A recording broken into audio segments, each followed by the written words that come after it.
before we just one little more facts, details to enter in before we go just deep off into reacting to what he said.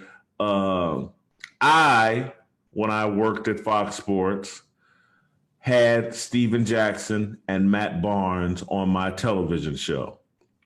And I had what I would consider a very good relationship with Steven Jackson and was somewhat invested in trying to help him out, trying to guide, mentor, advise him on how to uh, become a broadcaster and have a second career where he could make some money or whatever. Because a lot of these former athletes, they make a lot of money, but they they also spend a lot. spend a Yeah. lot of money, and they need a second career. And because of some of the things Steven Jackson was involved in his career, some of the criminal activity or whatever, and the suspensions and just reputation, he didn't make all the money, and he didn't take advantage of all the talent that he had. Steven Jackson had NBA Hall of Fame superstar talent, but also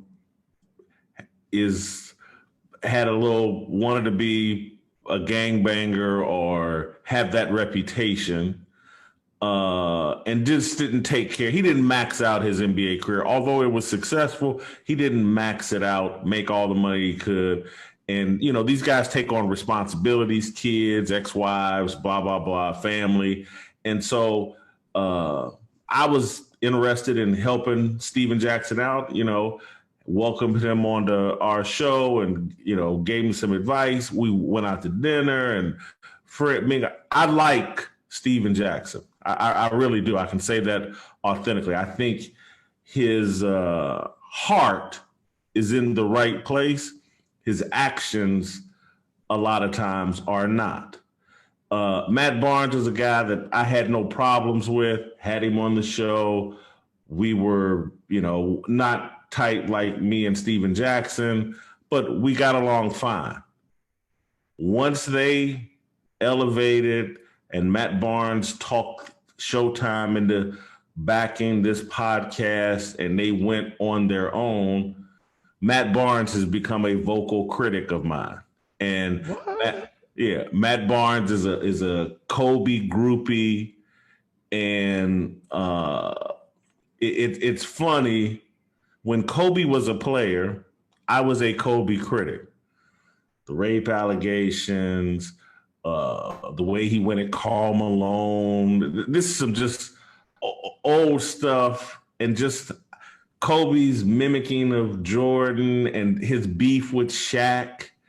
And the way the rape allegations, how he kind of threw Shaq under the bus. I was always a Shaq guy. During his playing career, I was a critic of Kobe. Post Kobe's playing career, I had a more positive take on Kobe Bryant. And Kobe and I had some dealings personally after his playing career, or maybe not at the end of his playing career, talking about his vision for what he was going to do after his career.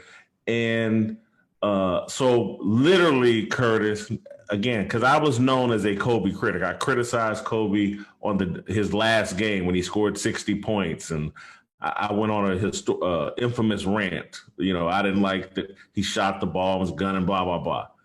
But literally 3 or 4 days before Kobe died in that helicopter, I went on TV and for 2 successive shows talked about how much I respected Kobe post his playing career and felt like he was going to be an important figure post his playing career, and that I felt like he's handled his retirement flawlessly, and what he was planning to do for kids and his involvement with his daughters and women's basketball and all this stuff. And I made literally, I don't know what compelled me to do this and to bring up these topics, but 2-3 days before he dies in that helicopter, I'm on TV singing Kobe's praises post his playing career. And so when Kobe died, I'm still hosting that TV show, and I was emotionally hurt by his death.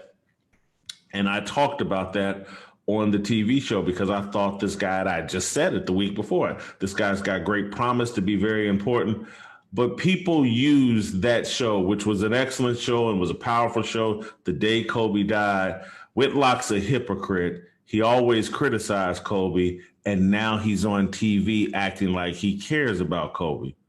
Well, I'm just sorry. When a grown man who's young dies in a helicopter crash while taking his daughter to a basketball game, I don't care what I said about Kobe during his playing career. This was a tragic event. And this was a sad event. And I was emotional about it because, one, I thought what Kobe was going to represent. But anyway, Matt Barnes attacked me for showing empathy for Kobe's death. And it's the kind of ignorant, clout chasing shit that's almost embarrassing that he did this. I pretty much ignored it because I see Matt Barnes as low on substance, and and I see him, and I'm gonna get us all the way back to Kwame Brown, just to be honest. And so Kwame Brown's rant about Matt Barnes rings so true to me. And I don't say this, and I'm not cheerleading Kwame Brown because I have some major problem with Matt Barnes or Steven Jackson or any of this, because I just don't. These are young people, younger than me. How old are they? Aren't they in their 40s? Probably Matt Barnes, probably 40, 41. But to me, they're young and they're just stupid. They say hi all the time. I can't. You start arguing and bickering with idiots that are high, drunk, and trying to be tough guys or whatever. You make yourself look like an idiot. And so what I'll give Kwame Brown credit for everything, and I wish the guy didn't say the N-word as much as he did. That's my only critique of anything he said. But everything else is 1,000% accurate. These guys, these tough guys and these emotional guys, that it's all feminine energy. And that's what Kwame Brown was getting at, Becky with the good hair and needing counseling. And again, I wish he had, well, I really can't complain about the way he said it other than just the constant use of the N-word, because Matt Barnes does need counseling. And I say that in all seriousness. He's got anger issues. He's got identity issues. And Kwame Brown calling that out, I thought was terrific. And I think that, again,